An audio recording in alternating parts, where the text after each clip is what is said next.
Now, admittedly, there are people who don't like that big change, but it is necessary, and it's explicitly what Donald J. Trump ran on, and I think part of the reason why the American people elected him their 47th president.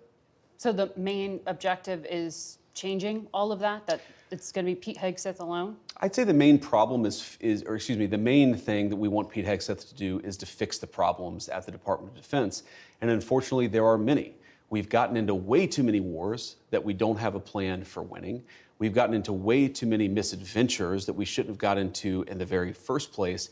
And our procurement process, Margaret, is incredibly broken. We're in an era. Decisions. Well, of course, they're policy decisions, but they're also logistical and implementation decisions. If you look at where we are with the rise of artificial intelligence, with the rise of drone technology and drone warfare, we have to really, top to bottom, change the way that we fund the procurement of weapons, the way that we arm our troops. This is a major period of disruption, and we think Pete Hegseth is the guy to lead the job.